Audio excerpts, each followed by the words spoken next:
What's cracking, everybody, and welcome to episode 204 of the Good Kraken podcast. I'm one of your hosts tonight, Anel Pearson, alongside the man who eats, Garrick Bartholomew.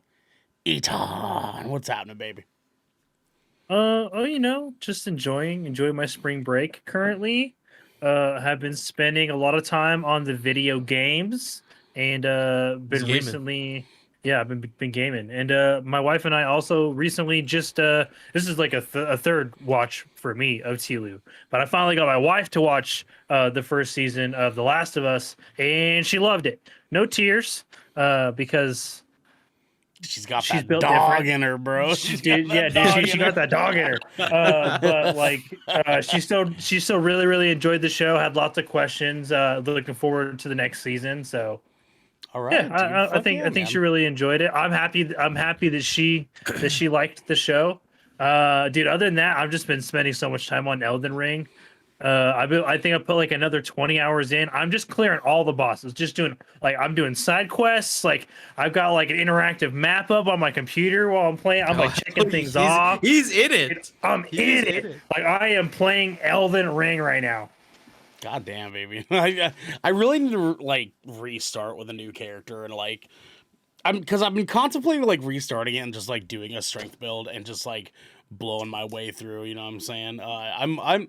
I'm thinking about going back to it. We'll see. We'll see how things go. Saying in chat, strength builds aren't necessarily the way to go. I'm playing int Dex.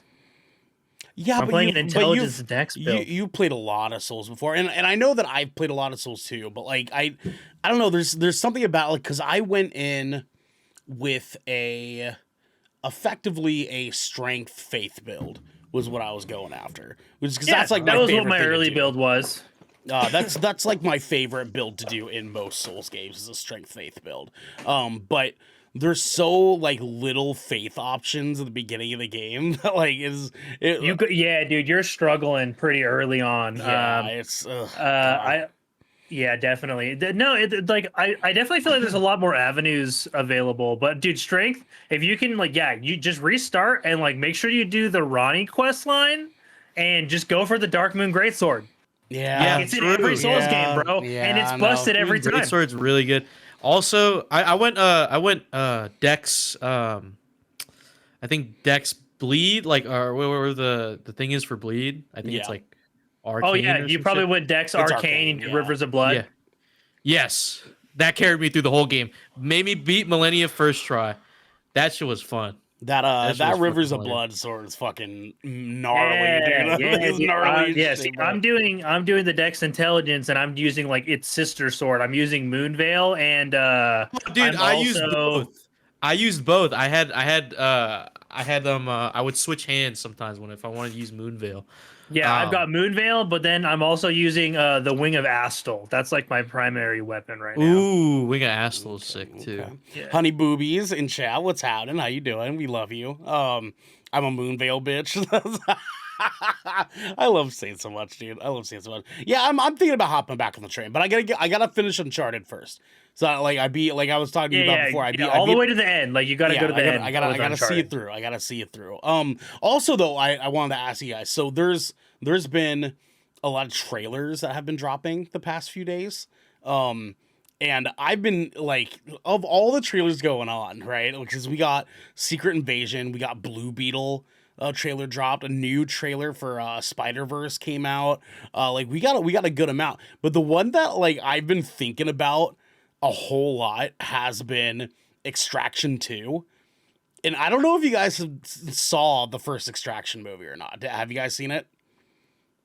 Yes, No. I have seen Extraction. I loved that shit. It was hype as fuck. Oh, DJ, did you say no? No, I did not. Oh, DJ. DJ. You need to watch that shit. It didn't look appealing to me. It just looks like a white savior film. So I was like, no.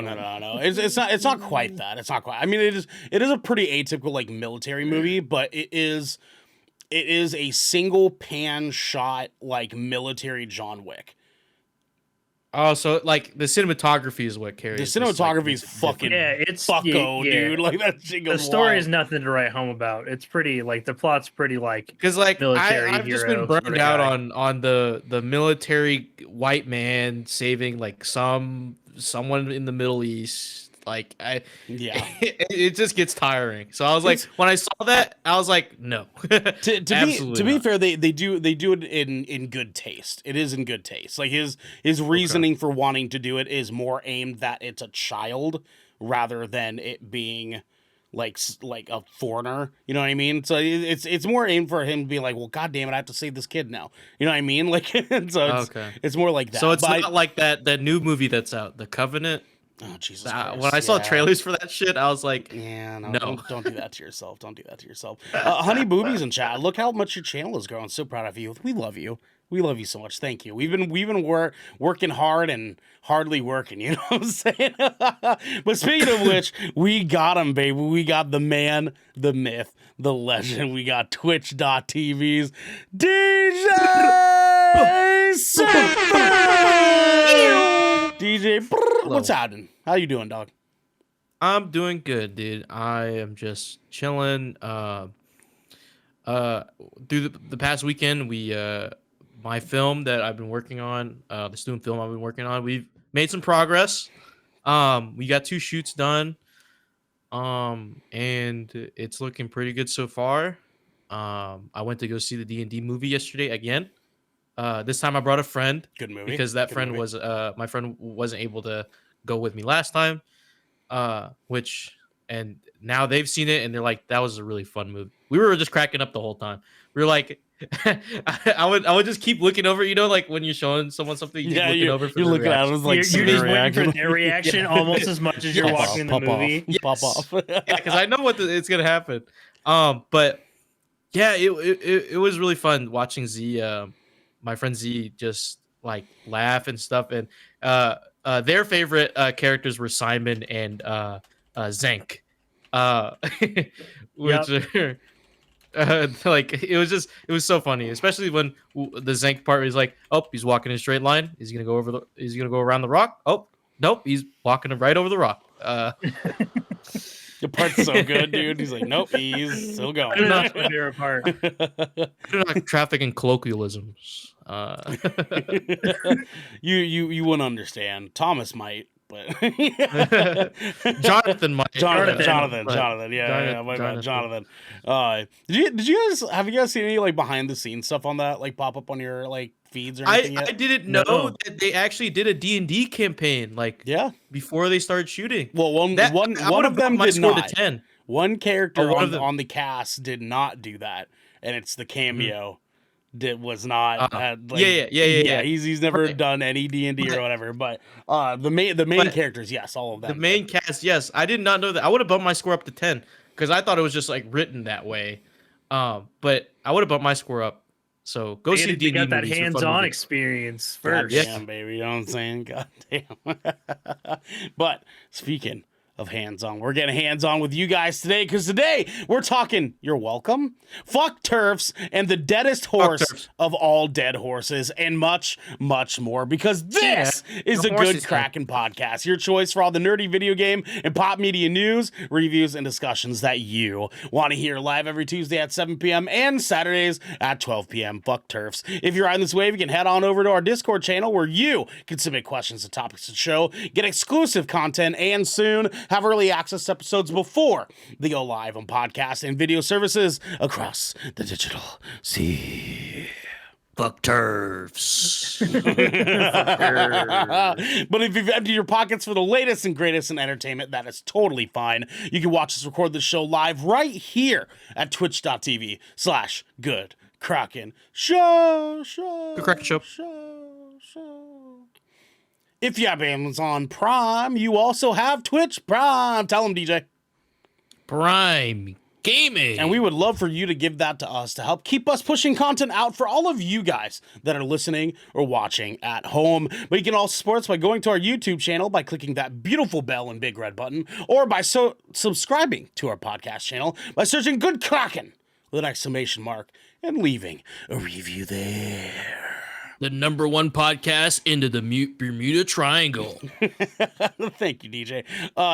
Okay, so we're having sleep token talk in the chat. So if we're gonna have sleep token talk, I just need to be understood here that although the summoning is a lit ass song, the a couple albums back is where sleep token really shines. Okay, because that fucking album fucking hits. All right, I just need that to be understood.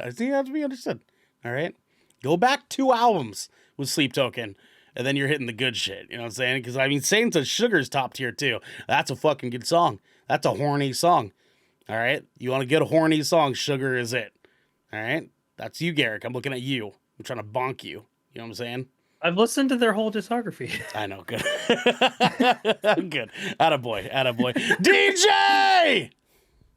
What, Ernell? We have some captain's orders. My friend, Saint, I'm talking about Sundowning. That's a fucking magnificent album.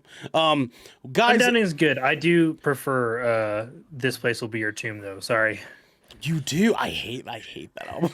I like it. I maybe It's like sultry. three songs on that album. I don't know. The rest of the songs I'm like, fine, but like, I don't know. It doesn't have the same heart for me that Sundowning does. You know what I mean? Anyways, guys, our month this month is going to be very weird. All right, we've got some weird fuckery going on this month. I don't know, Garrick, if you want to explain to the people, just kind of giving a glimpse, a general explanation of what the fuck is going on this month a little bit. This month's a little weird. This week specifically is super fucky, and you can blame it solely on Nintendo doing what Nintendo does and marching to the beat of their own drum, because they're just like, what do you mean? What do you mean films of note release on Thursdays and Fridays? Nay, we're releasing ours on a Wednesday. So guess what? Our schedule's all fucked up because we're going to be going to see that on Wednesday instead of doing our regular gameplay rotation so that we can review that for you on Thursday. But we know you guys love the Shipwreck Show. So instead of canceling it, we're moving that to Friday. But damn, Splash Damage is still pretty hyped too. So we're not canceling that either. We're moving that bad boy to Saturday. And whoa, we're still doing all the things. It's just not in order. It's fucking wild. So this week, things are fucking weird and crazy. Next week we'll have a relatively normal schedule, but the week after that it gets fucking wonky again, where we'll have a day that we're not doing content. 2 of the days are flipped. The week after that we have 2 gameplay streams that are like flipped around a little bit, where Garrick's doing a Friday night gaming stream, but Wednesday's still DJ. Like it's a fucking weird month, guys. Like Weird. It's very weird. So please, if you would like weird. to tune in, all right, if you'd like to tune in, just keep an eye on our schedule. We let you guys know what we got going on at the end of every single episode for the following or for the rest of the week. Just hang tight, keep tuning in. Like we'll tell you guys what we got going on as we got it going on. But also, speaking of which, though, we have our official review of Dungeons and Dragons: Honor Among Thieves is live right now on YouTube and your podcast service of choice. You can go check that out. Spoiler alert, we loved this fucking movie. If you need more details of that, please go check out that episode. It is episode 203 out right now. Do not miss that. And then go watch Dungeons and Dragons: Honor Among Thieves right after you check out our review, because you don't want to miss this one. This is a fucking good one. This is a fucking good movie. But then on Tuesday, April 11th, we have an extravagant Marvel episode we're going to be doing, where we're going to be ranking the entirety of MCU's Phase 1. Okay, we're coming in, we're doing it, and I think we actually finally agree. We made the executive decision. We will include the Incredible Hulk. We will include the Incredible Hulk. yeah. Okay, so we'll just keep that in mind. Garrick had some concerns. He was like, "If we do, it'll be weird if we don't do it, but we can do it without." And I was I'm like, you know bro, what? it counts. Yeah, and you know what? It does. It does count. It does count. We're gonna fucking do it. We're including Incredible Hulk. So if you I gotta guys go watch that one now. But if you guys want to go like rank this stuff with us here next Tuesday, please go check out those movies. Go watch them again if you'd like to. Be a part of the conversation. We love having you guys here for it. It's a lot of fun. A lot of fun doing this stuff, and we're excited to do it because going forward, every quarter we'll be adding on another phase of the MCU to our overall MCU rankings. Each quarter we'll be doing that with you guys. So that gives you guys time to watch all the movies in that phase. It gives us time to watch all the movies in that phase. And it gives everyone time to think about which ones were the best and which ones are the worst. So we can really dive into it. Honey Boobies, last year I was top 1% for Doja Cat. This year's Sleep Token. Oh, Jesus Christ. Oh, God, I love Doja, though. I was smashing Doja shit last year, dude. I had to smash her music because I can't... Never mind. Guys, Okay, let's dive into it. Garrick, please tell the people at home what we have going on next. Well, we are going to be discussing all of the news for you guys. And by doing that, we're going to be heading over to The Helm. Squawk! Squawk! Squawk! Squawk!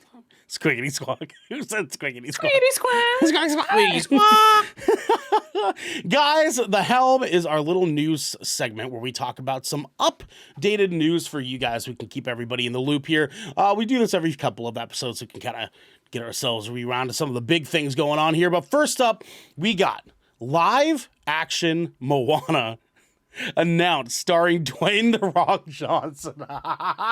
Jeez. This comes from Logan Plant over at IGN, and he says Disney and Dwayne Johnson have announced that a live-action reimagining of Moana is in development.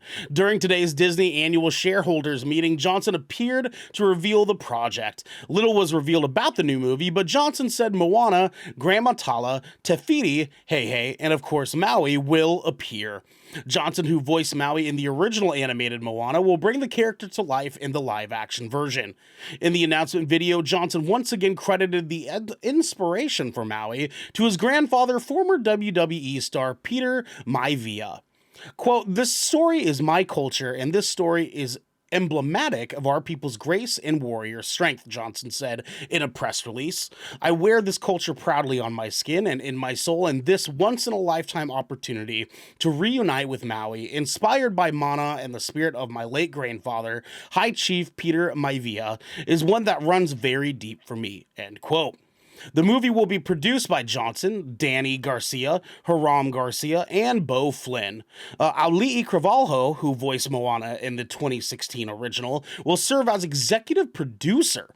There's no word yet as to who will direct the film. Moana is the story of a young girl chosen by the ocean itself to reunite a mystical relic with the goddess Te Fiti. Along the way, Moana meets the exiled demigod Maui, who helps to guide her in her quest.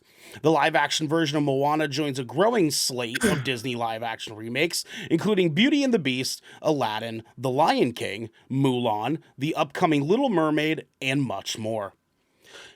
Okay, so as the resident island boy, I need something to be very, very understood here. Nobody needed this. Okay, like as much as I'm an advocate for representation for my people, and as a very deeply underrepresented group, a minority amongst minorities, if you will. Okay. We did not need this shit right now. Like they just announced getting their casting for Lilo in the live action Lilo and Stitch movie. That just got announced like early last week. That finally happened. Cool. I'm fucking here for it. Let's go in that direction. That is cool. We can do this. But I don't know what Dwayne Johnson does in his evenings where he's just chilling, just sitting at home, looking at pictures of himself, because you know he does, right? he's just open up pictures of himself on his phone, right? His tiny ass phone with his big ass hand, and he's just jerking it. You know what I mean? Like he's just beating the meat. You know, like beating it like Mike Tyson, like we said the other night on Chip, right? He's just, I love this picture. You know what I'm saying? He's just killing the shit, and he goes, "That's it. That's my idea." Black Adam failed. So why don't we go to the next best thing? I don't know, dude. I don't know. This movie's not even a decade old. I have no fucking clue why they're doing this. Garrick, what are your thoughts? Did we need this? Do we need this shit? I don't understand. Yeah, yeah, yeah, Who is just greenlighting all of this shit yeah, for Dwayne Johnson right now? yeah, yeah. Right, right. I am so sick of seeing him. Oh my god, I did not know I could experience burnout of an actor and be so oversaturated by somebody making too many mediocre films. Like, oh my god, I'm so tired of seeing him. And the thing is I don't hate him either. I have some films I really love him in, and then other films I'm just like, all right, maybe you shouldn't have made that one. But but what the fuck? This isn't even an old movie. Like you said, this is not even a decade old. 2016. This doesn't need a reimagining. It's still brand fucking new. Yep. Dude, I'm so the only thing that I can understand rebooting like from a standpoint, right, of Disney, like the only thing I can understand rebooting for a live action is old and dated stories that simply need to be modernized because like the original stories like are prejudiced, racist, just downright fucking dated, sexist, etc. Or just reimagining those prominent Disney princesses for a modern audience. Aside from that, don't touch this shit. Like, what are you doing? What are you doing? It's just, dude, and like Honey asked, which ones do you really love him in, right? And like, there's good and plenty movies that we love DJ in. We love The Rock, all right? Like there's some movies great. Walking Tall is fucking a wonderful movie, all right? The Longest Yard, great movie. No, I fucking straight up love Jumanji. Like won't even pretend. I love Jumanji. It's a fun movie. It's a fun movie. He has his roles that are very classic. Just it's Dwayne The Rock Johnson, right? Like you know what you're signing up for here. Mm-hmm. A lot of his movies of recent have been very just like okay, you know what I mean? Like we got the point here. All right, we got the fucking point here. Now, DJ, what I want to ask you. Obviously, we didn't need this, right? It's been very clear we did not need this shit. This is not even a decade old. It's not old enough to really fully justify this shit. Do you think, and actually here, let me go to Xantha really quick and chat. The only reason they are doing them as live action is because that's the newest hot thing, and they would rather use the original voice actors for something like this than wait a decade for them to be too old for it. Which is fair. That's a fair argument. I do think that's fair. I am noticing that these live action remakes are like starting to slim down on their datedness of choice. Where like at first it started out like with a remake of a movie that was like 20 years old, and then it was like 15 years old, and then it was like 10, and now it's like 8, and then soon it's gonna be like 4, and then we're gonna get a Turning Red remake or like an Encanto live action or some shit like that. That movie just came out like 2 years ago. It's gonna be fucking wild, and then we're gonna come out with an animated movie. It's gonna run simultaneously with the release of its live action counterpart. It's gonna be great. I'm excited for it. DJ, do you think this movie still has the potential to kind of slap though? I don't know. This is like, in other circumstances, I'd probably say yes. I mean, Moana itself I think it's really great. It's a banger movie. Banger ass movie, yeah. Banger absolutely. Of a movie. So they have the source material there to just repeat and do it again. And so it would be a good movie. But I am skeptical of how it's gonna play out live action. I think have it the like original Moana, like having that animation, that freedom to like exaggerate features a little bit with that style. It's just it makes it more fun to watch and more engaging. I don't know how it will be in a live action. I don't know. I can't see it. Yeah. It doesn't help that. I mean, The Rock is cool. I haven't liked him in a lot of shit recently. I'm growing tired of him, just like how people are growing tired of seeing Chris Pratt everywhere. It's like we know what you do, man. Like, cycle in someone else. Uh, it won't be. Yeah, like Honey Boobies, it won't be easy, but they do have it available to pull from and try to capture that essence. But I don't think it'll be like 1-to-1, 100%. You know. It's gonna be hard. I mean, like they're definitely like the only hope they have is to really lean hard into Polynesian culture.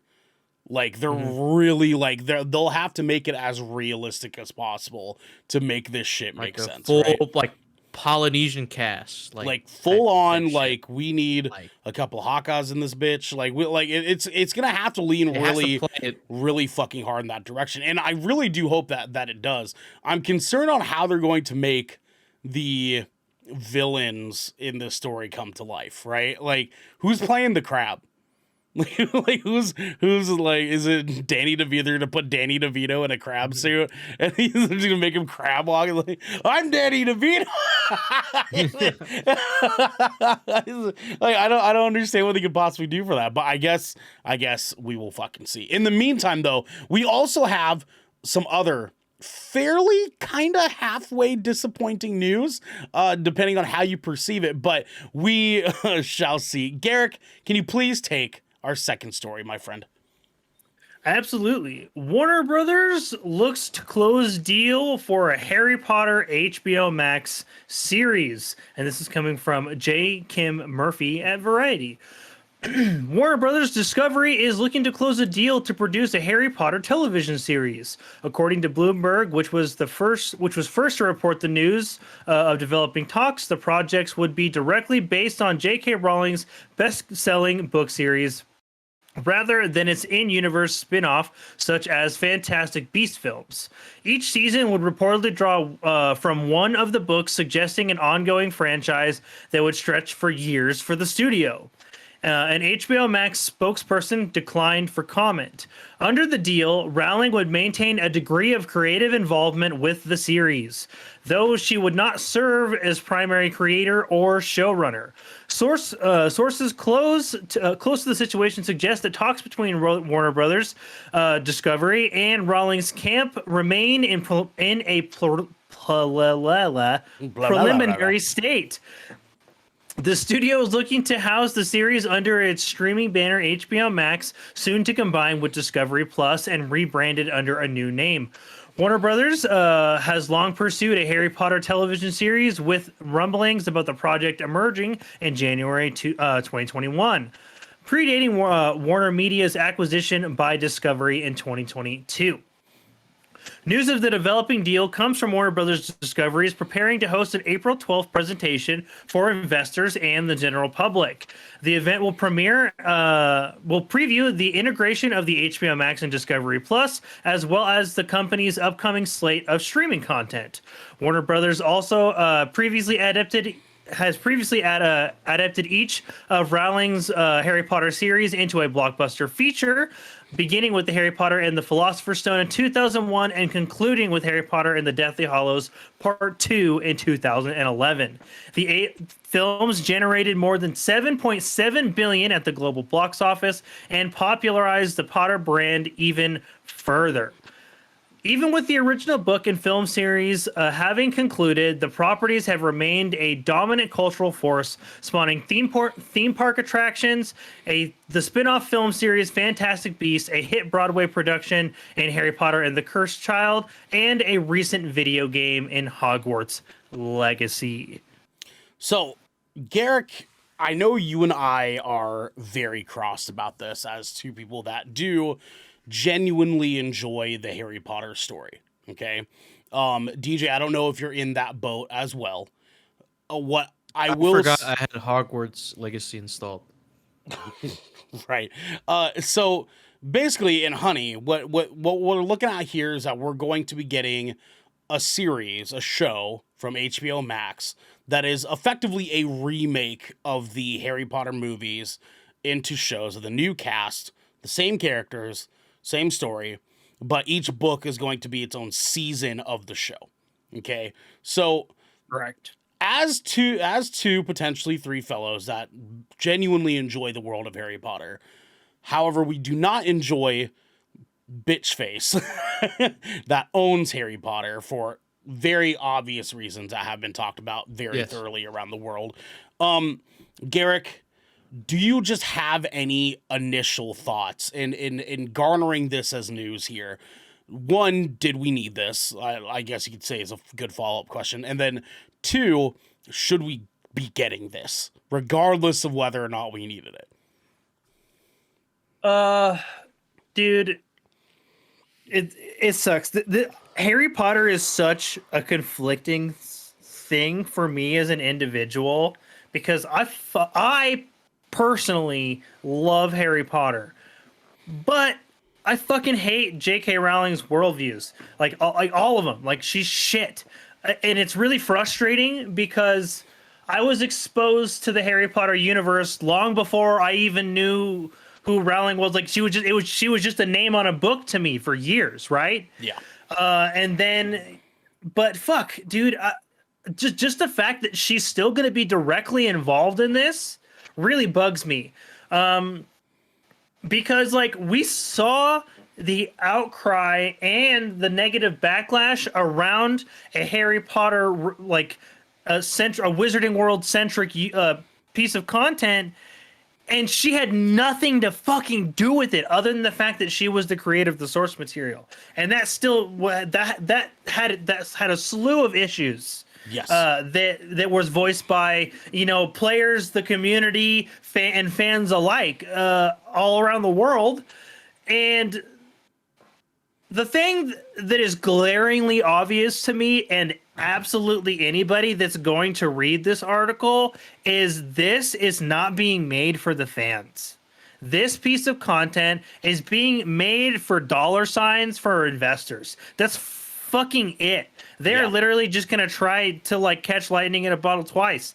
And you know what? Like as far as like the book to film adaptation goes, the Harry Potter franchise isn't even perfect. Like fucking they fucked. They really fucked Goblet of Fire real bad. Yeah, they did. Holy real shit, bad. yeah, they did.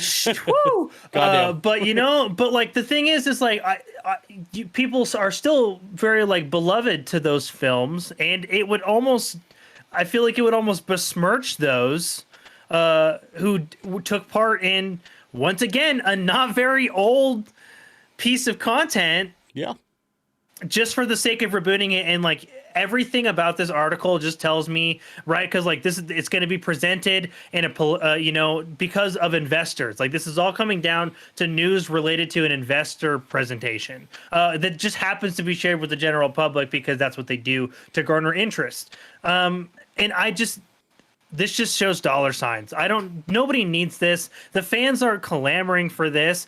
I can't think of a single diehard like Harry Potter fan that has been like, oh yeah, we got to reboot this already.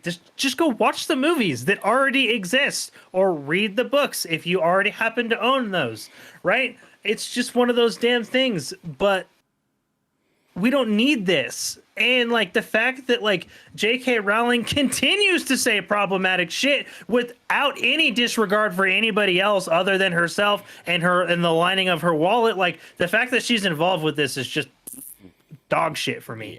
Yeah. No, it sucks because Honey points out a Harry Potter fan's been asking for a series for years, and I would definitely agree. I have seen people talking about it, but I would go as far as to say that people have been wanting a spin-off series of Harry Potter for a really long time. Yeah, just in the world of Harry not Potter. Not a reboot of the original books, though. Like that's not what people have been asking. Right, because what happens now is that this beats to me not just about money, but some weird personal vendetta that Rowling has, right? Because she's been very outspoken about wanting to use whatever money she makes off Harry Potter to directly donate towards bills and policies that are anti-LGBTQIA+, right? Like directly. She's purposefully doing that. And even more so, it comes off as spiteful after finding out that our actors from the original Harry Potter films, Daniel Radcliffe and so on and so forth, don't even agree with what she's saying about these trans rights ordeals. Like, they don't agree with what she has to say. So it almost starts to feel like she's saying a big fuck you. Fine, if you're not going to agree with me, you're not Harry Potter anymore, right? And that, like, it's so fucking stupid. Like, everything about it is just fucking dumb. like it just feels like a waste of money, a waste of time. It's something people they weren't asking for this. You know what I mean? Not this. Like, if we would have got like Fantastic Beasts as a series, then I would have been here for it. If we would have got some other story about like the origins of He Who Be Not Named, that would have been cool. If we got a series about Dumbledore, that would have been awesome. But like a complete rehashing of the original movies that are about the books seems distasteful to me. Like, it seems like anti-fan service. You know what I mean? And that pisses me off. That pisses me off to no end. Because I didn't get into Harry Potter until literal months before she started talking her stupid shit on the internet. Literally finished the last book, watched the last movie, and like 2 months later, she's like, "Oh, fuck trans people," and I was like, "God damn it, man! Like, I can't have anything good in this world." You know what I mean? And I was like, "Fuck it." Well, I guess I can't fucking be out here supporting my money to this. You know, Xantho, obviously they would rather listen to the investors lining their pockets than listen to the fans. 100%, 100%. That's what this comes off as. 100%. So, DJ, what I want to ask you very quickly here before we move on to our next story, DJ, as someone that is fairly much younger than us, and I'm not meaning that in a cheeky way, right? I'm not meaning that to like drop a bomb on you. I was born yesterday. You little tadpole, you know what I'm saying? I know you have a good idea of Harry Potter, right? Harry Potter's existed to you throughout the course of your lifetime, right? I don't know how much it's impacted you as much as I know it's impacted my friends in my generation. Do you, like, with you being from a younger generation, do you feel, because the argument here is going to be, well, there's a younger generation that didn't get to experience Harry Potter that way themselves, the way us 30 to 35-year-olds did. Do you feel this does your generation justice? Like with what they're coming out with, remake just the content itself, right? Like remaking a series of movies as a TV show and recasting the entire, like, does that like hit right for you? That, I don't think that rolls for me, and I think my peers would agree, because I mean, like, I can't say for people that are younger than me, because I grew up in like a weird time, like it's like 1999 to like 2003, like those group of people who were born in that like section get to experience some of what you guys experience, because like it's kind of like that runoff. Yes. And also experience the newer stuff that we like sort of grow up with as well. So like I've watched some Harry Potter movies. I don't remember them, and I've read some of the books. I don't remember them because it was not memorable to me. That I don't know what it was like. Rowling's writing just went over my head. I just couldn't. Sure, I couldn't fair process enough, any fair of it. enough. But I think we can all, most of the people around my age can agree, like, we don't need this either. We can easily just rewatch the old movies. Like, they're all like, we can go back on streaming platforms and, like, you know, Literally, or like we'll find it somewhere and we'll watch it. Thank you. Pirating, I mean, yarging is still a thing. You know what I mean? So yeah, this does nothing for us. Remaking with a new cast, because like Harry Potter has like an iconic look, and I think Daniel Radcliffe embodies that. He embodies that character. When you think of Harry Potter, you think of that fucking guy first. Mm-hmm. Like if you see him in another movie, that's Harry Potter. That's the motherfucker who play Harry Potter right there. Which he probably doesn't like at all, but that's how people identify him. Well, the general populace. So yeah, I don't think we would want this either. Goddamn, man. Goddamn. What a bummer, dude. My heart breaks every day that we don't get a sequel to Guns Akimbo with Daniel Radcliffe. That's a good Dude, movie. I loved Swiss Army Man so much. That's a fucking good movie, man. I mean, he doesn't really play like a role, but like he does. You know what I Dude, mean? Like, he does though. I mean, he does, but like you know what I mean? Like he's. I mean, if this is a role. Hey, I've never seen anybody play a better corpse. Yeah, hey, you know what? That's fair. That is totally fair. But Very speaking fair. of dead, though, DJ, please hit the people with our third and last story. I will, or no, its headline is Asus's Steam Deck competitor was not an April Fool's joke. This comes from Liv Nan at Eurogamer. When Asus ROG announced its handheld gaming PC in the 1st of April, many people were skeptical. One weekend later, and either Asus is showing way too much commitment to the bit, or its handheld PC is real. Titled the ROG Ally, much hasn't been officially announced in terms of specs or price, but here's what we've seen of it so far. Asus announced the ROG Ally has been made in collaboration with AMD, which has designed a custom accelerated processing unit, APU, for the device. By using ROG's intelligent cooling, which is like a little trademark thing, Asus also alleges the Ally will stay cool and silent when in handheld mode. ROG Ally will run on Windows 11, Boo, and Asus's Armory Crate program will act as the hub for launching games and customizing key mappings. It will also be compatible with the RPG XG mobile external graphics for playing on a monitor or TV. So far, we know prototypes have been sent to YouTubers Dave Lee and Linus Tech Tips, who have shared a bit more on the specs of the ROG Ally. The screen has a resolution of 1080p compared to the Steam Deck's 800p and a refresh rate of up to 120 hertz. And of course, there's customizable RGB lighting. Price will surely be an important factor in the success of the ROG Ally, though. There's been no word on price point yet. Anyone in North America who's interested can sign up for the pre-order notifications on Best Buy.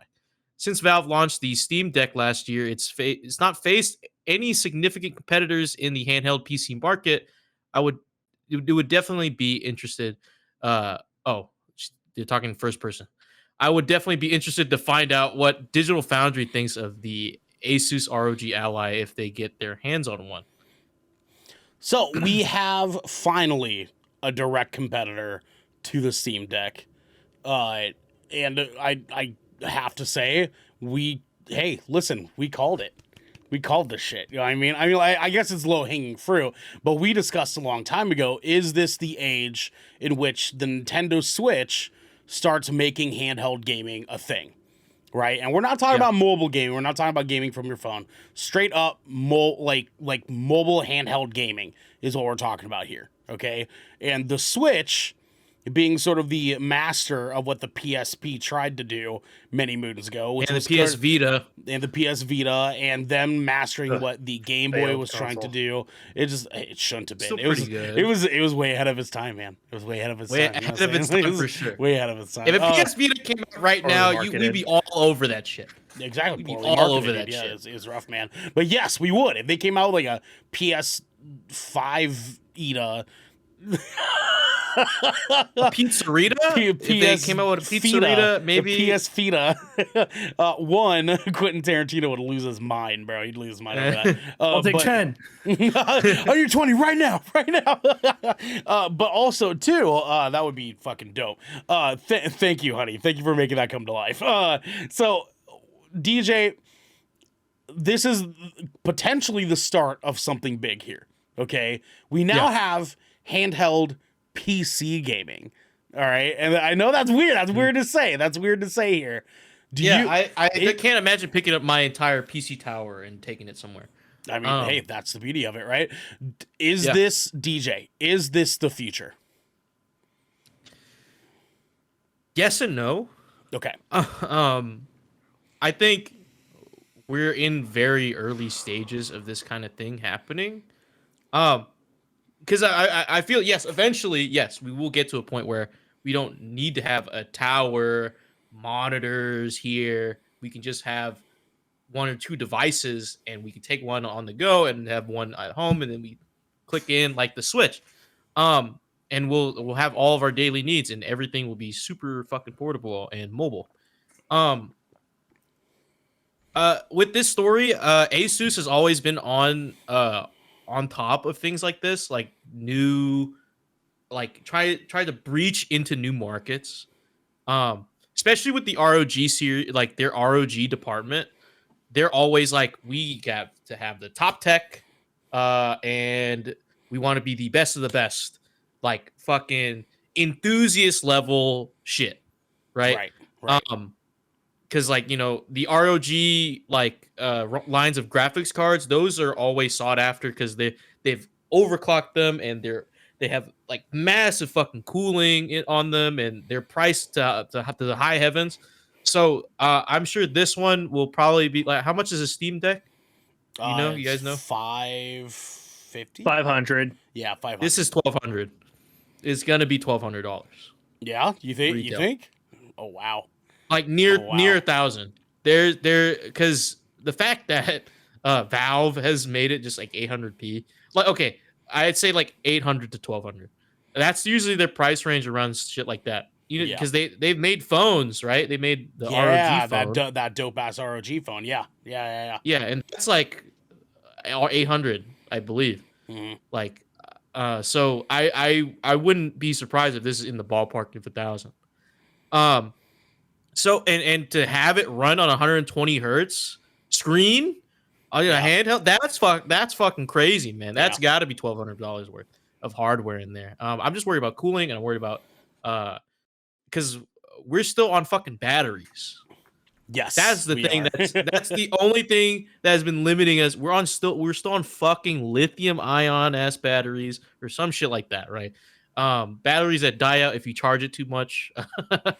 Like, Yep. we have no safeguard for that. We have no fucking thing for that. Cooling. They said they have their own intelligent cooling, which just means it will just throttle, and like if it over throttles, it tones it all the way back down to cool off. That's like that's what Apple does. That's what everyone fucking does. There's no intelligent cooling unless you add a fan, but then that adds noise, and there's a lot of shit that goes on with that, which also ups the price. With this like keywords, these little intelligent cooling. Yeah, Little big words. Another Accelerated processing $100. unit, like yeah, just to add on like a couple $100 to that. Yeah, dude, no, for real. So Garrick, my question, I want to swing over to you real quick. I mean, can we expect our kings of gaming, our Sonys, our Microsofts, our Nintendos well, Nintendo obviously has already kind of gone that direction, but can we expect our PlayStations and Xboxes to soon potentially be competing in the handheld gaming space? I think if the Steam Deck continues to garner success and we start to actively get more competitors, I feel like that people will just be forced to go that way just to be able to keep up. I don't think we're going to see the end of traditional consoles, but I feel like having those mobile console outlets will definitely be like, I feel like they're going to have like a product line for each, right? But it'll have something designed with a little bit more longevity and staying power than, you know, like a typical handheld console like the 3DS or like the PlayStation or the PS Vita that's limited by hardware. The thing I am the most concerned with about this, though, I'm literally using an Asus ROG computer right fucking now. Right fucking now. Does it have intelligent cooling in it? I hate it. I fucking hate this computer. He does, dude. He really does. Garrick, maybe you bought it like at the right before the cusp of them releasing the intelligent cooling. Yeah, maybe you missed that. Maybe, you want to know what? It could. And DJ, you should abso-fucking-lutely be concerned about cooling because my fucking dude, if I'm gaming on this laptop, using the Armory Crate to adjust my CPU and GPU features as the ROG suggests, I can get like It'll be like 39% CP usage, but I'm capping out at like 96 degrees Celsius. Hey man, 96 doesn't seem that bad. Okay. But that's when I play So- any sort of game, like regardless of demand, because of the design of this laptop's case. You- And you I don't have- know if you guys had the opportunity to look at the design of this product, but dude, this thing is going to be like your fucking hands are going to get hot. I guarantee it. honey, it's not a human in Celsius. Yeah, 96 she in said, "Who uses-" Celsius. that's an oven, bro. Like, God damn, you know what I'm saying? Like, That is yeah. you can cook a pizza in hardware that laptop. Hardware does get that hot. Like generally, like graphics cards do get up into the They 90s. do. Right, It's just right. not healthy for them to run at that all the time. Yes, and very much so. Garrick it's crammed into a fucking thin An bezeled inch, yeah. laptop like this. It's literally trying to for those of you don't want to, for those of you Americans listening at home that don't want to do the math, that means my PC is getting to 210 degrees when I want to play V Rising. That's what's Yes. happening. Yes, that is exactly it. And my hands are resting on the keyboard that is attached to the component that's getting 210 It's like degrees. melting your dead skin onto your keycaps too, and you're like you're dead. Well, we can only hope for the best as far as handheld gaming is concerned. We can hope even more for Garrick's laptop, but we can also hope for you guys at home as you have a word from our sponsors. This piece of good Kraken content is brought to you by Glide mouse pads. The world is changing, and the demand for PC gaming and work from home setups has never been as wild as it is right now. Having the best of the best in PC accessories only makes it easier to get your work done before you jump right back in to the fray of the digital sea. And Glide knows exactly how to make that happen for you. Glide mouse pads is the future industry leader in mouse pads, offering beautiful, smooth, waterproof products made with eco-friendly materials and non-slip rubber in a variety of sizes that are guaranteed to help you get that next win. I've got one of these bad boys in my office at work. I've got one here at my desk right now. Devin's got one. Xander's got one. This bad boy is silky smooth, silkier and smoothier than even the silkiest of smoothies or soy milk or what have you. You can go to glidemousepads.com right now and use code Kraken for 15% off the Founders Edition mousepad in every size available. Again, that's code KRAKEN Kraken for 15% off any Founders Edition mousepad today. Our next sponsor is Rogue Energy. Late nights are pretty much commonplace for all content creators, and anyone here at GK can attest that late nights are kind of our only nights. Luckily for us, though, Rogue has figured out exactly how to give those late nights and even earlier mornings the supercharge that we all need. Rogue Energy is a low-calorie, no-sugar energy formula that is the perfect alternative to sugar-filled canned energy drinks and sodas. Every formula Rogue Energy produces is designed with optimal levels of high-quality ingredients and no chalky textures. Again, we don't want that. We don't want that. Being the only gaming drink company in the world with 4 unique product lines to suit your task at hand, Rogue Energy strives to improve the in-game performance of gamers, streamers, and content creators around the world. Now, I know that we've been riding this train for a long time. You might be tired of us talking about this. You might not be tired of us. You might want to just support us anyways. And you know what? For those that do support us, we love you. But the best way to support us right now is to grab yourself a big old cup of Joe. When I say Joe, I mean this Rogue Energy stuff. I need you waking up first thing in the morning with a big old shit to get a big old shit going. Oh, wow. You grab your Rogue Energy cup. Okay, you dip that bad, you just scoop that bad boy right on there. You give that bad boy a shaky dakey, you know what I'm saying? And then you're out the dang door, okay? You need this beverage in your life. I cannot express that enough. You can head on over to rogueenergy.com and use code GKRAKEN for 10% off any purchase of shaker or formula tub of your choosing. That's GKRAKEN for 10% off any shaker or formula tub that you would like. Now, back to the episode.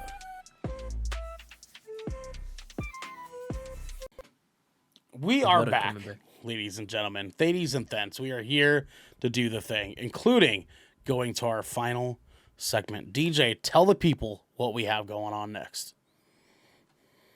Well, or no, and everyone watching, prepare yourselves and protect your neck because we're going to the gallows.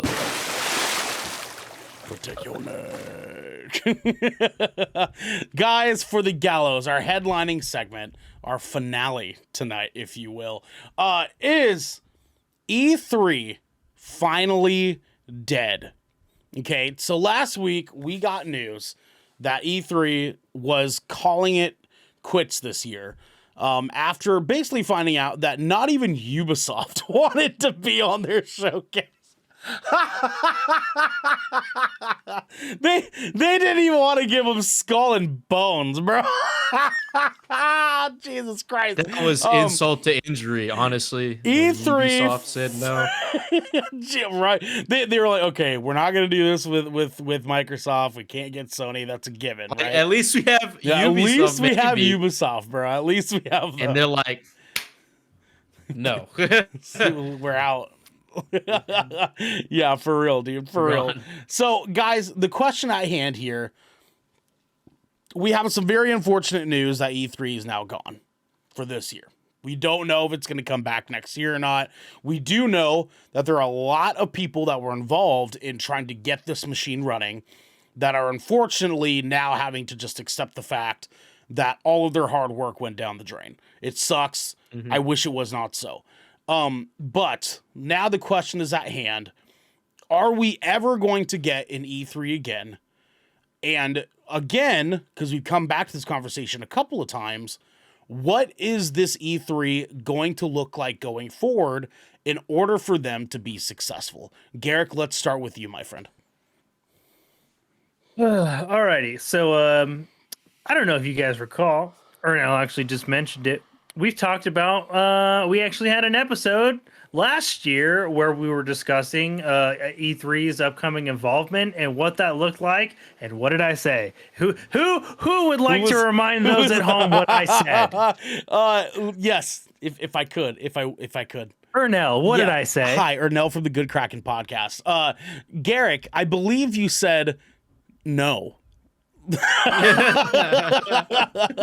do believe that is more or less what I said. Dude, it's done. Like E3 is over. I actually feel tremendously bad for all of the industry folks involved that put forth all of their hard work to try to make this event come back to life. And by no means do I think that this result reflects any of their hard work or at all. Definitely not. Which is a damn shame. I do think, however, it does reflect the state of the industry and the state of this event. It was absent for 2 years. They tried to bring it back, in a grand revival, and it simply just didn't work. And I don't see it working again in the future. And I think what it really just boils down to is events like this are ridiculously expensive to host. They're generally tied to one large location, which limits where they can be held in the first place. You have to have lots of industry folks that want to be that need to be invested and involved. And that is really hard to do these days because we are seeing more and more direct to consumer presentations, especially with things like Twitch now, where all of these developers and creators have their own platforms. We're just like, we're just going to show you our hard work ourselves, or we're going to show it to you through like our parent company rather than by going through like a third party conglomerate.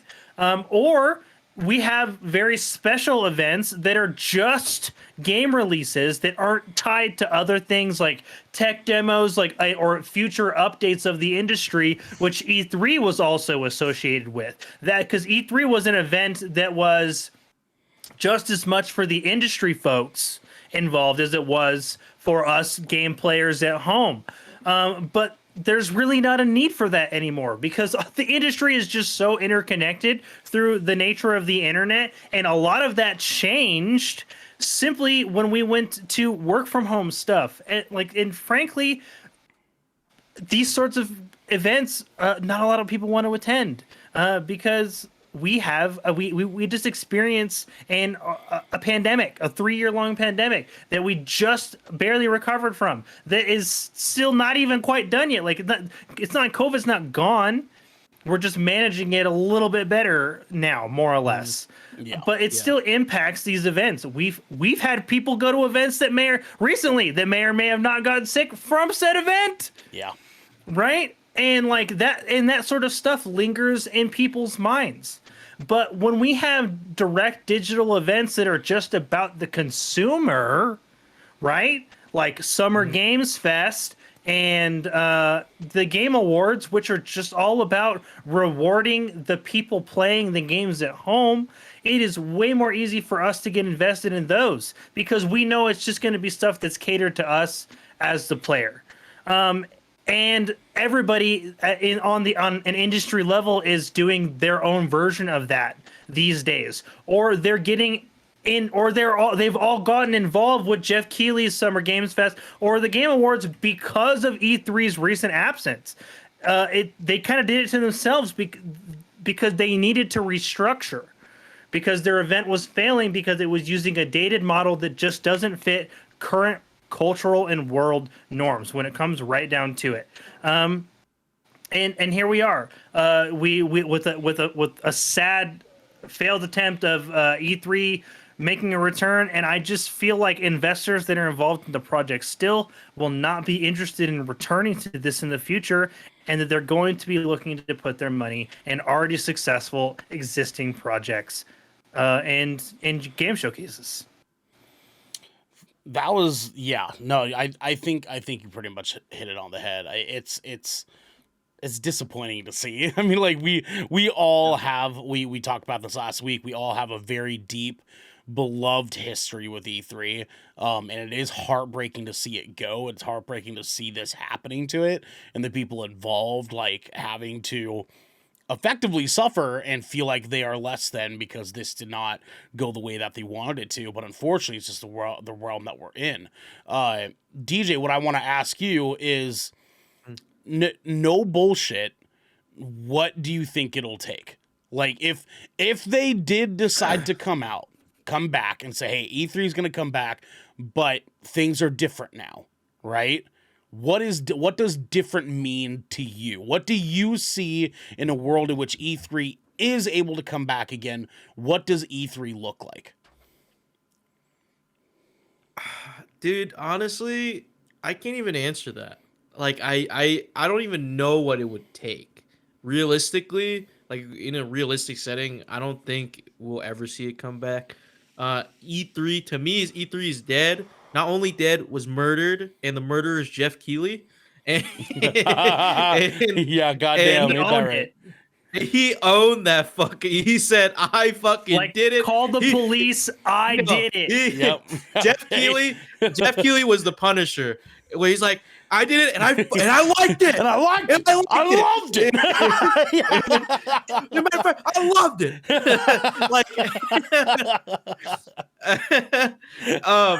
That is basically what happened, and I don't think we'll ever see E3 come back, because honestly, we have like all those points you guys mentioned about how we have Twitch now, we have these streaming platforms. Each event has its own little platform they can stream on, and everyone can tune in. No one has to go to the event, and no one has to risk getting catching COVID or some other sickness or disease, and everyone can just have a cool, awesome time wherever they're at.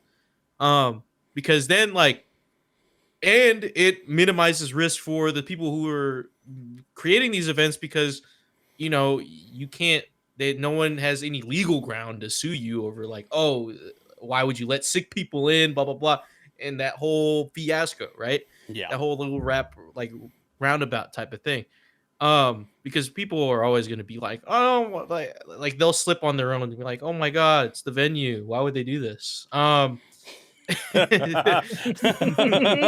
god, no. my neck. Oh my dude, you just tripped. Nah, dude, it's my neck. No, dude, my neck. I'm suing this place for I $1 can't million. believe this convention center would do this to me. Yeah. Yeah. It's not coming back. It's dead. 10 feet under. It's done for. Yeah, yeah. Yeah, No. done for. E3's done for. Let's say our goodbyes. We loved it. It was a fun ride, but I'm on to new rides, new venues, new events. No, If it's. I mean, Ubisoft said no, no. If Ubisoft said no, and they're the king of just keeping shit alive for no reason. For no reason. It's true, dude. It's true, man. Skull and Bones should have just fucking Back sunk, away, dude. that means the thing is fucking dead. No reanimation jutsu, nothing. Nothing Yeah, bringing E3 back. It's Yeah, no. if EA and Ubisoft don't want to be involved in your shit, you're toast. You're done, dude. Yeah, You're fucking toast. done, man. Done. They fucking want everything. They want a little piece of pie everywhere, dude. They don't want yours, right? You ain't making good pie, baby. You know what I'm saying? Like, no, it is a bummer, but like, it's sort of just as Garrick was explaining. It's just sort of it's the crux of the playing field now, right? Like, getting our information now is so much different than it was pre-pandemic. Even just 3 years ago, things were so different how we get our information now. I mean, like, we saw the boom of TikTok. YouTube is still one of I think it's the second most used search engine on the entirety of the internet, short of Google. Yeah, Google and then course, YouTube. Yeah, it just like it's so shockingly easy to get the information that you need these days and to get the presentations that you need these days. Like, the pandemic did something by forcing us creatives to be able to figure out how to be creative by doing things like this, right? Like by doing a video podcast, by streaming, by going out there and creating content and uploading it to YouTube, like putting videos out on TikTok. And the pandemic used those tools to kind of just show that, like, anybody can do this. Anybody can be creative as long as they understand how to use their tools, right? And of course, if the little guy was going to be, I mean, not me, because I'm not the little guy here, but us, the little guy, right? If we're capable of doing that, well, of course, the big talking heads in the sky were gonna figure it out too, right? And they were going to say, like, well, fucking yeah, if fucking dipshit DJ Simfix down there can fucking do it, then my rich ass certainly fucking can. You know what I'm saying? I mean, like, Shuhei Yoshida, I'm sure said that. I'm sure he said that. Literally that.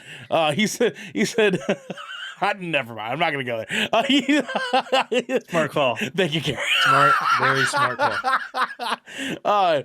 I'm sure dude, these guys were watching us eating good, and they said, hey, we can fucking do that too. We can eat good too. So they said, instead of us giving our money to one platform for us to present these things that we need to present, let's just hire a guy that is responsible for production when it comes to our streamed content and live presentations and all this shit. We'll pay him a fraction of what we pay E3. Yeah. And let's just have him run with it, right? And now we have the PlayStation presentations that we get, the state of plays that we get multiple times out of the year. We get multiple Microsoft presentations a year. We get, sadly, multiple Ubisoft presentations every year.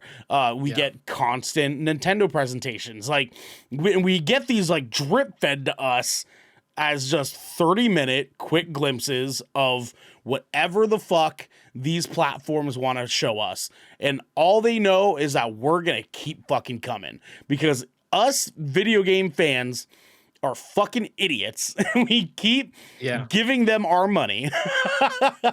And we will continue to keep giving them our money as long as they're just, like, feeding us little fucking trolls in the corners. Yeah, like just little, you know what I'm saying? Just like we're just over here just feeding on the empty bones of what once was the video game industry. And we're just over here just we literally away. showed up to do the reaction for that Ubisoft the Ubisoft Connect that was literally an hour and a half of title cards. Literally. And we were And like making fun of French people. This could have been an email. No, that was you. That was No, literally you guys just were you. laughing too. No, you were laughing at fucking the French I was, people. I was okay? laughing because You're you with were us. I making was fun of- laughing at you I being was angry laughing with at French you. people. Look, man.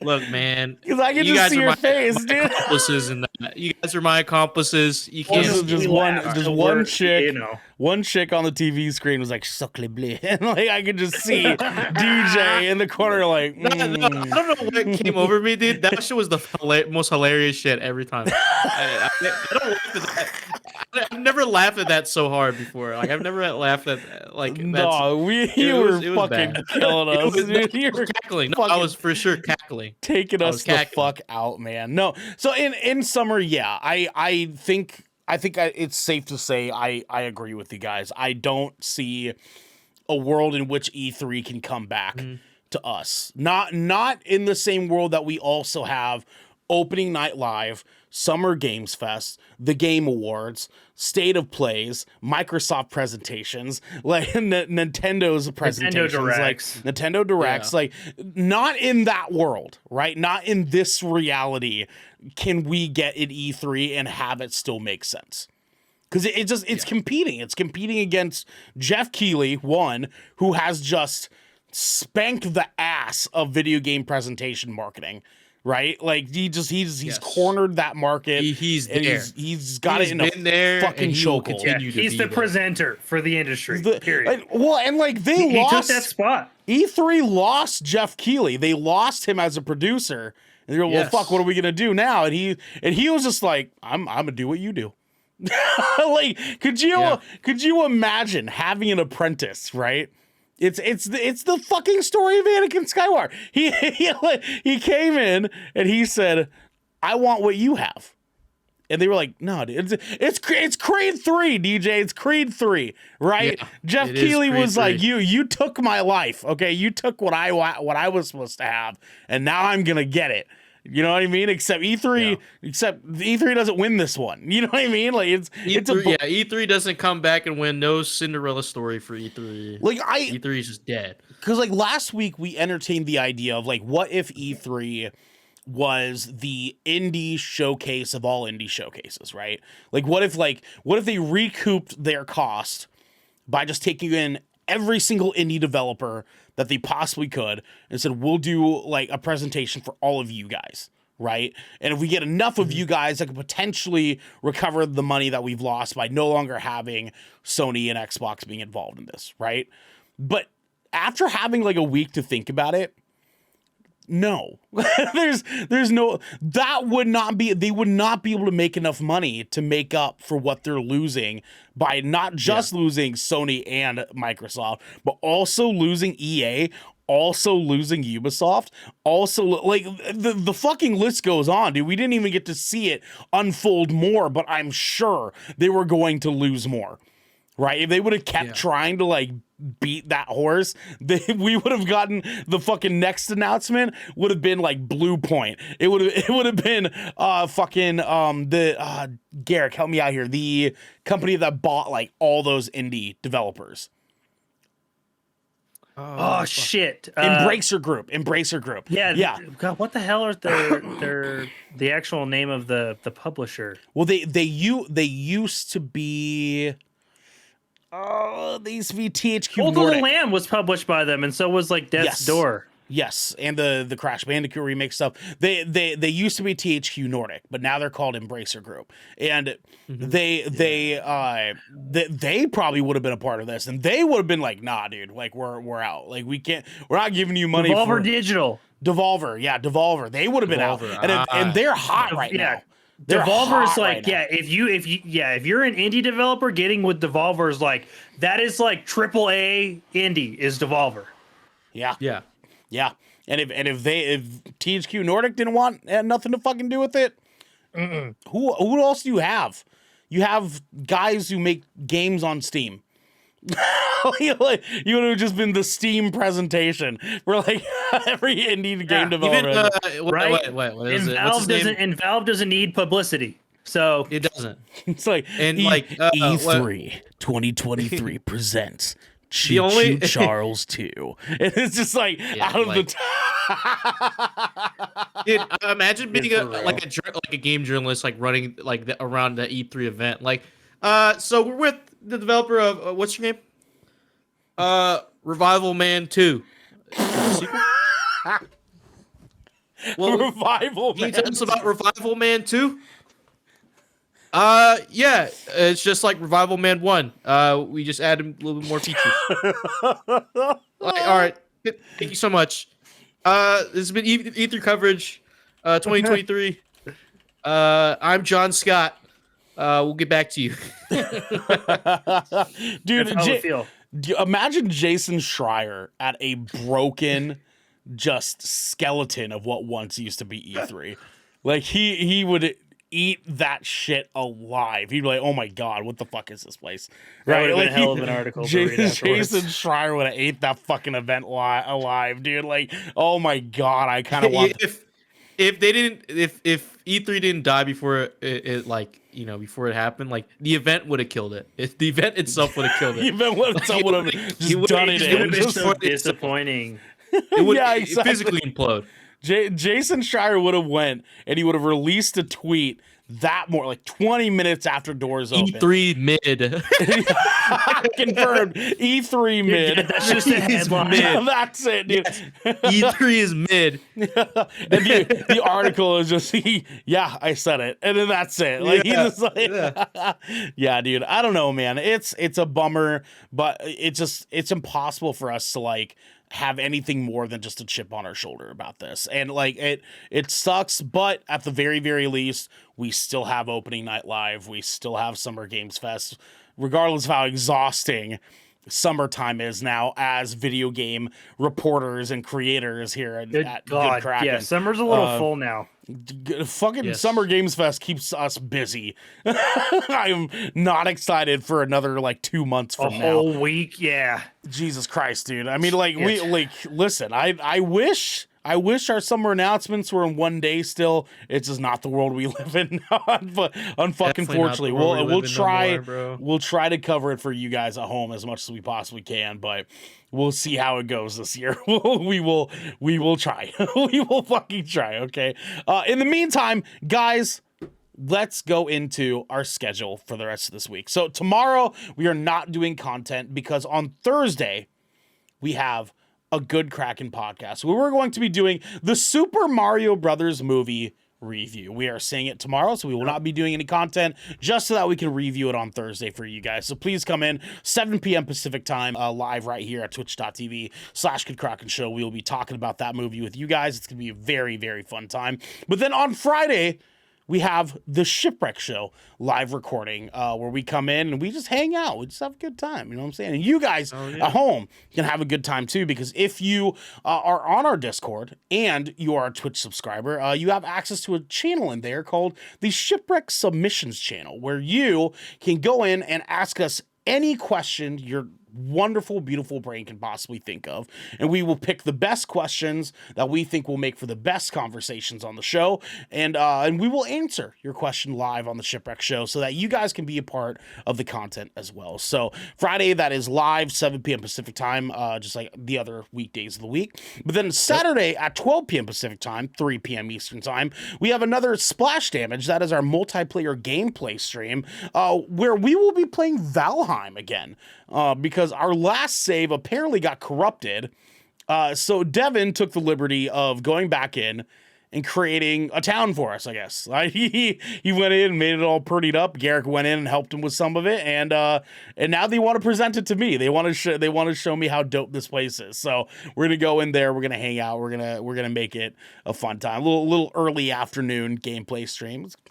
It feels good. It feels good. You know what I'm saying? Yeah, it'd be nice. This is 12 o'clock with the boys. You know what I mean? If you will. Sorry, partner. Saturdays for the boys. You know what I'm saying? No, mother. Nay. Daughter. No. Be gone, child. Saturday is for the boys.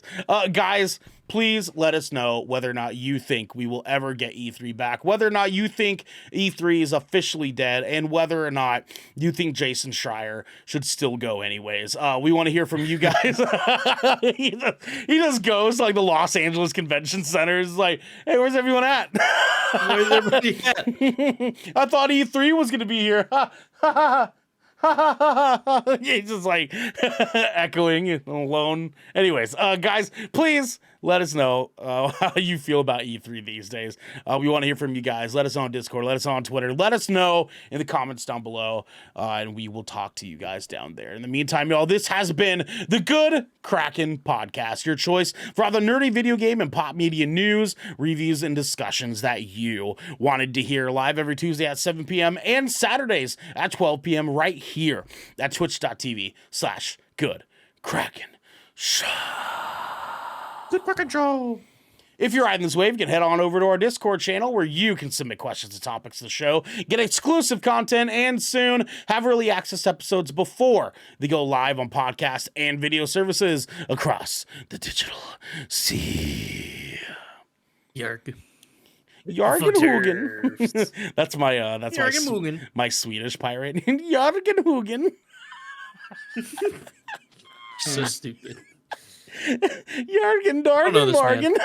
I do not associate with this guy. You can also support left. us by going to our YouTube right. channel, clicking that beautiful bell and big red button, or by subscribing to our podcast channel by searching Good Kraken with an exclamation mark and leaving a review there. We got to get going on out of here, everybody. But until next time, my friends, Jürgen Hugen Dugen.